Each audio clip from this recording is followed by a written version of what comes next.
அந்த மாநாடு நடைபெறாமல் தடுப்பதற்கு என்னென்ன செய்ய வேண்டுமோ எல்லாவற்றையும் இந்த அரசு செய்து கொண்டிருக்கிறது.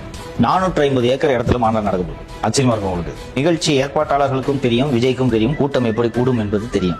இன்று கூட ஒரு நாளைக்கு 5000 பேர் அங்கே மாநாடுக்காக வேலை செய்து கொண்டிருக்கிறார். 15 நாள் ஆச்சு. இன்னைக்கு வரைக்கும் அனுமதி கொடுக்கல. என்னன்னா மேலே இருந்து கூட்டம் கூடுச்சுன்னா காலின்ட்டாங்க. விஜய் மாநாடுக்கு கூட்டம் வரக்கூடாது, நீ என்ன பண்ணுவோ தெரியாது சொல்லிட்டாங்க. நேற்று இந்த மதுரை மாவட்ட காவல் கண்காணிப்பாளர் மற்றும் வருவாய்த்துறை அதிகாரிகள் வந்து அளந்துகிட்டு இருக்காங்க கிரவுண்டை. இங்கே இருந்துட்டே போய் உங்களுக்கு என்ன வரும்போது ரூட் நல்லா இருக்கா, வண்டிங்க எப்படிங்க போவோம், அவசரத்துக்கு ஆம்புலன்ஸ் வந்து எப்படி போகும், இதுதான் நீங்க கேட்கணும். அளக்குறாங்க. என்ன விற்க போறீங்களா தாவேங்க? 15 நாளைக்கு முன்னாடி அவங்க ஜூலை 15 அன்னைக்கு கொடுத்துட்டாங்க பர்மிஷன். இதாங்க பர்மிஷன் கொடுக்கறதுல உங்களுக்கு என்ன டிஃபிகல்ட்டி? ஏன் இவ்வளவு தாமதப்படுத்துறீங்க?